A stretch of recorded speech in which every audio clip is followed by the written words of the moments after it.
course, all week long we've been talking about what has changed with the gangs, the new gangs, the exploding gangs. But it does us absolutely no good to look at this phenomenon as insoluble. So we're using the kids themselves tonight, the kids and some experts, to show the way towards some solutions. There is the Acorn Project, for instance, in Oakland, all volunteer and all fed up. I would have loved to got me a gun and went up to my roof and sniped at these guys, or, you know, the violent, you know, get tough with these guys, you know, but, you know, sanity stepped in and said, you know, if you do this, you're going to get your butt blown away, kind of thing, you know. We've had gun battles on my street, you know, guys pulling out Uzis at each other and that.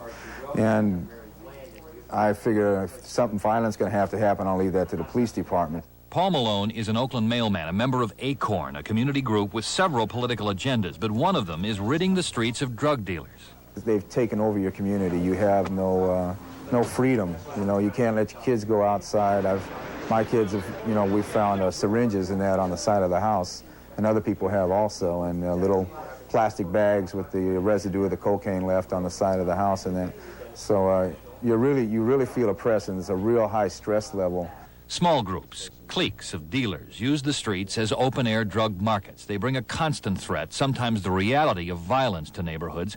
Students at McClymonds High in West Oakland regularly run a gauntlet of dealers walking to and from the school, which graduated, among others, Oakland Mayor Lionel Wilson and baseball great Frank Robinson. We want action now. We're sick and tired of things being the way they are, and we want the dealers off the street yesterday. It's peer pressure, the tension filling the whole neighborhood that sometimes pushes kids over the edge. I want to be able to make money, be able to have girls, cars. It's hard to quit gangbanging to me, because, like, it's the way I was raised. So how can you sit around with kids when the father's an alcoholic and the mother's using pills and tell the kid not to use drugs? We're finally catching on that hypocrisy won't work. So why not reverse peer pressure, turn it around, give it a positive twist?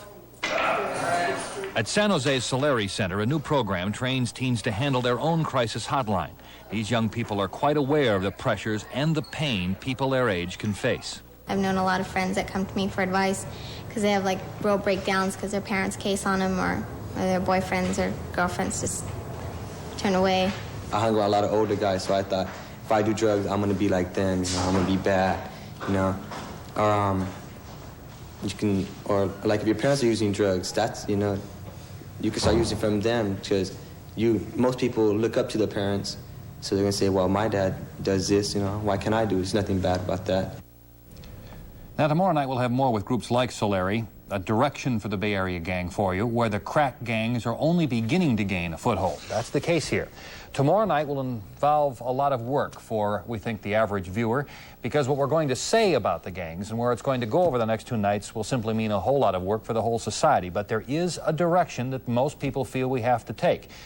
Without it, we may lose an entire generation in a lot of areas in this country.